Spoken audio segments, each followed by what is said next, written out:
Hi everyone, welcome you all. Hope you are enjoying coding with me. And today we are going to discuss what are variables and how to name these variables. Okay, so for this we have to open our IDLE and go to start, type IDLE and you will find IDLE. Okay, 3.8 or 3.7, it doesn't make any difference. So whatever version you are having, you can continue with that. Okay, that is not an issue. So let's click on this. Now variables, when we are talking about variables are the named location where data is temporarily stored, or you can say that variables are like a containers which can hold certain values for a certain period of a time.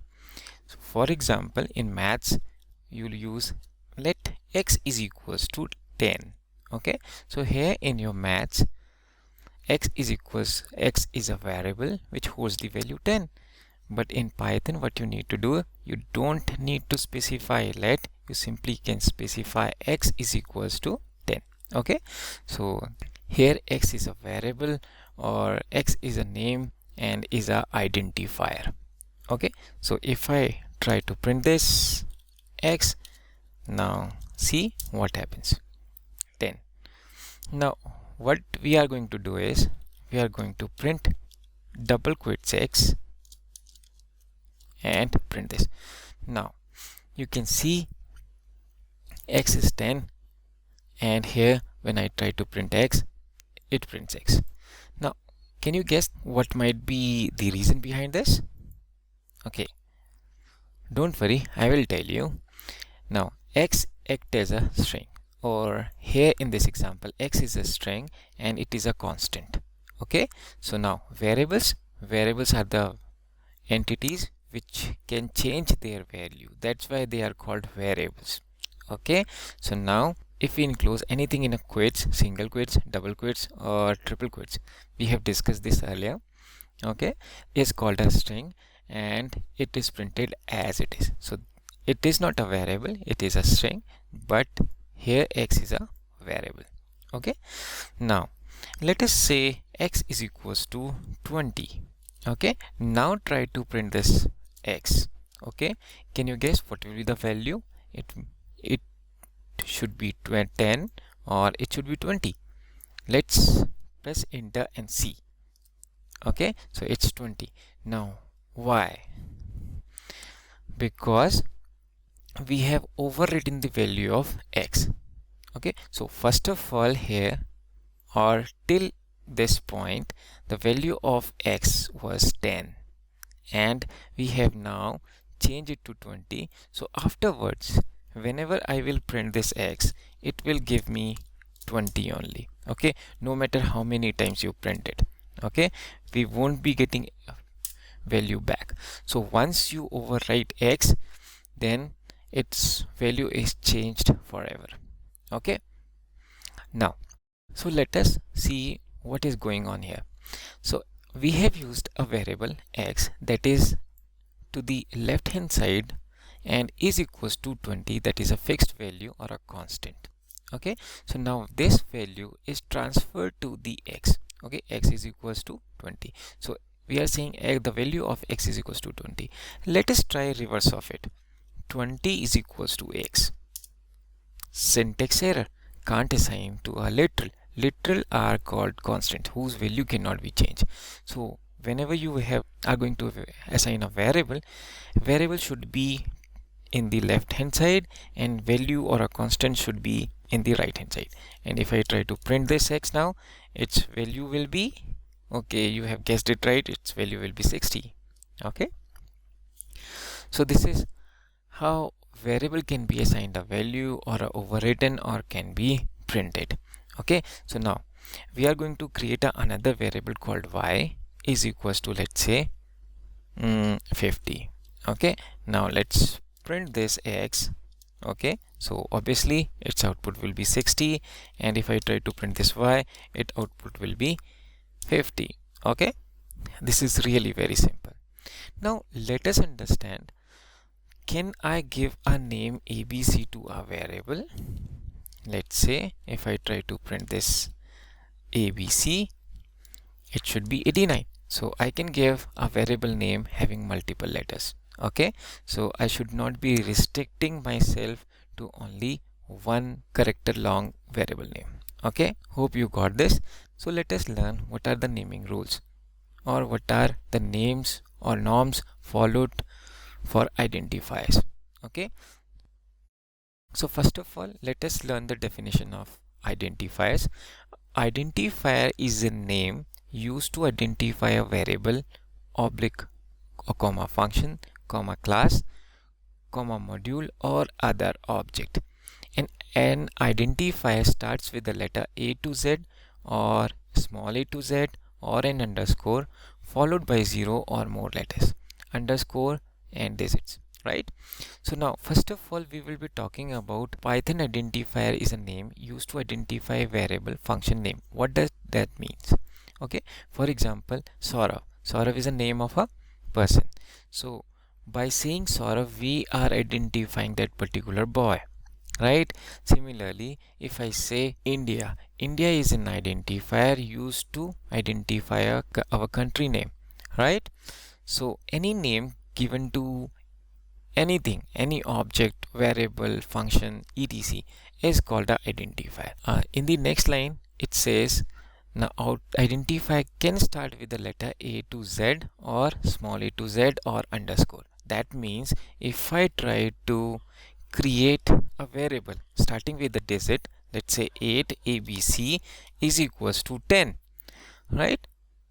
And let's print this. Okay, syntax error. That means we haven't followed the norms. Okay, what I can do, ABC 8 can be there, but starting character must be underscore or anything else. Okay, let's print this.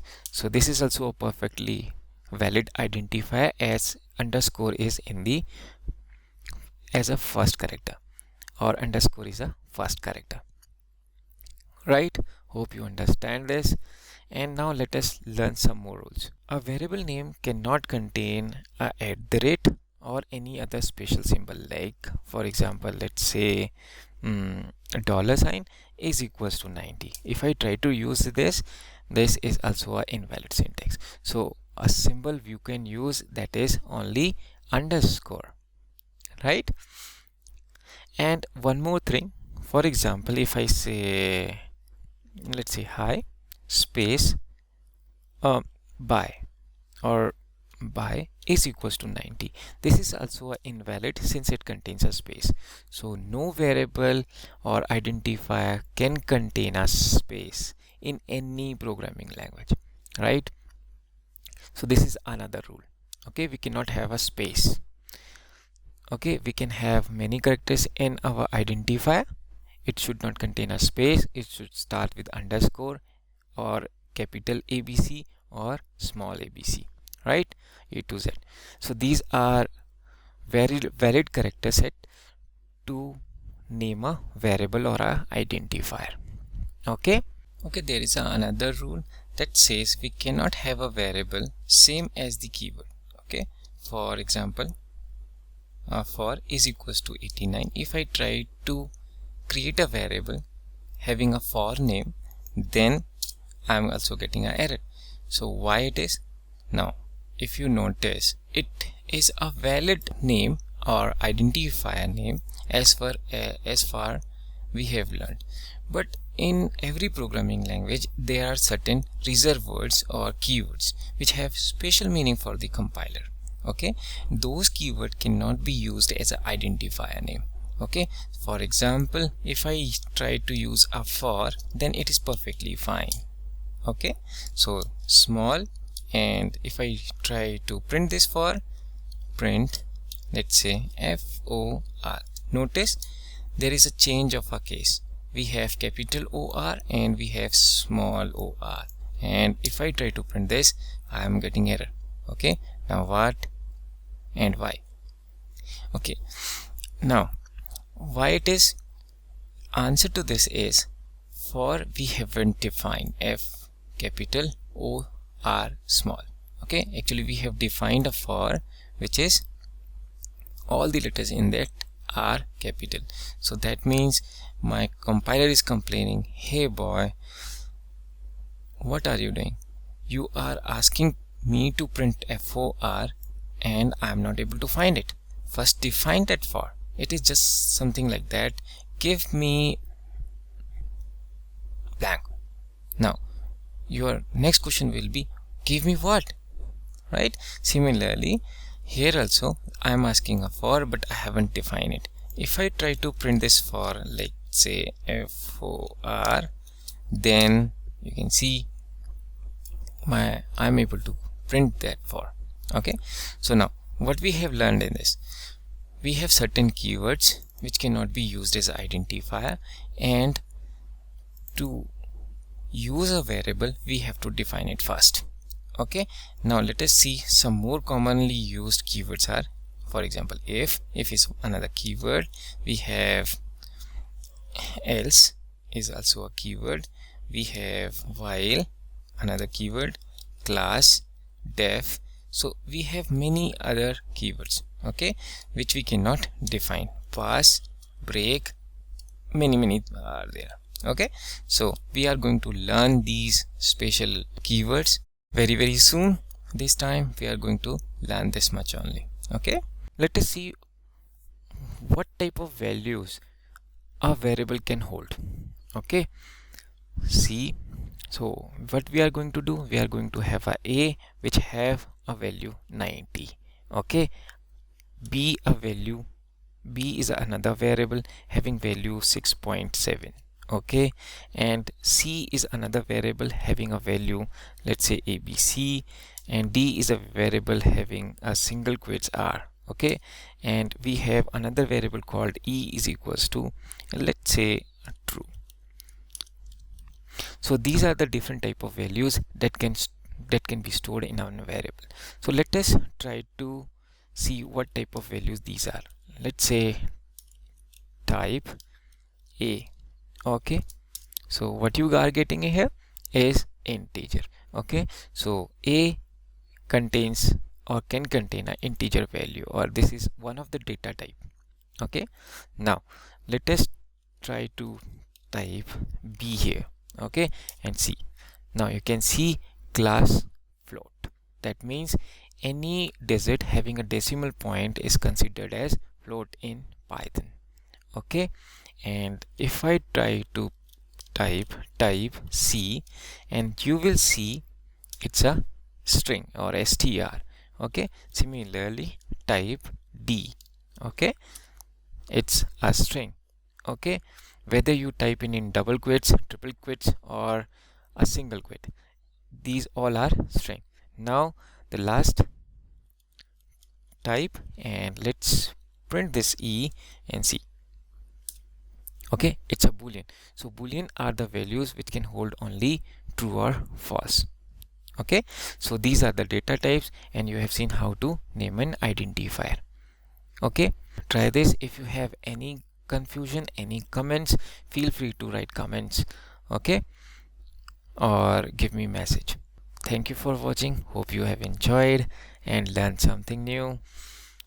And that's all for the day. Thank you very much. Bye bye.